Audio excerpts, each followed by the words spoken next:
State bank of India এর একটি খুবই জনপ্রিয় স্কিম হল রেকারিং ডিপোজিট স্কিম। স্টেট ব্যাংকের এই স্কিমে অনেকগুলি টাকা বিনিয়োগ করার প্রয়োজন নেই, এর ফলে গরিব ও মধ্যবিত্তরাও এই স্কিমে বিনিয়োগ করতে পারবেন।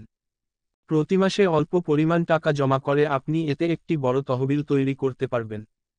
এই কারণেই স্টেট ব্যাংকের রেকারিং ডিপোজিট স্কিমটি এত বেশি জনপ্রিয়। তবে এখানে মাসে 5,000 টাকার আরডি করলে 5 বছরে কত রিটার্ন পাবেন, দেখে নিন সম্পূর্ণ হিসেব আজকের এই ভিডিওতে। আপনাদেরকে বলে দিই যে স্টেট ব্যাংক আরডির পরিমাণ এর ভিত্তিতে সুদের হার ইন্টারেস্ট অফার করে না। আপনি কত সময়ের জন্য আরডিতে বিনিয়োগ করবেন এই মেয়াদের ভিত্তিতে সুদ দেয় স্টেট ব্যাংক অফ ইন্ডিয়া। 1 বছর থেকে 10 বছর মেয়াদের জন্য রেকারিং ডিপোজিট স্কিমতে বিনিয়োগ করার বিকল্প দেয়।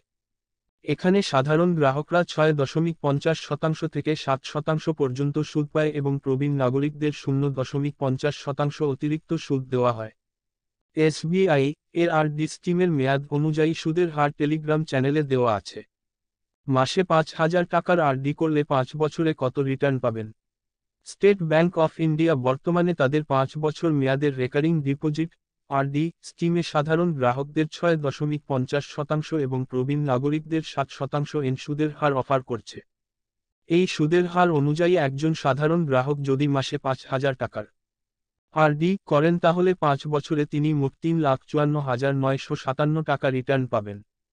এক্ষেত্রে ওই ব্যক্তির 5 বছরে বিনিয়োগ করা হবে 3 লাখ টাকা এবং এতে সুদ পাবে 54,957 টাকা।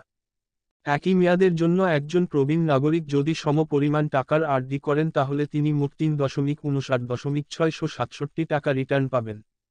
যেহেতু এসবিআই প্রবীণ নাগরিকদের 0.50% অতিরিক্ত সুদ দেয়, তাই তিনি 54,957 টাকার পরিবর্তে 59,667 টাকা সুদ পাবেন। স্টেট ব্যাংকে রিডি অ্যাকাউন্ট খোলার পদ্ধতি স্টেট ব্যাংকের রেকারিং ডিপোজিট আরডি স্কিমে সর্বনিম্ন 100 টাকা বিনিয়োগ করতে পারবেন। এই স্কিমে শুধুমাত্র ভারতীয় নাগরিক বা হিন্দু অবিভক্ত পরিবারের সদস্যরা এবং এনআরই বা এনআরও রা বিনিয়োগ করতে পারবেন।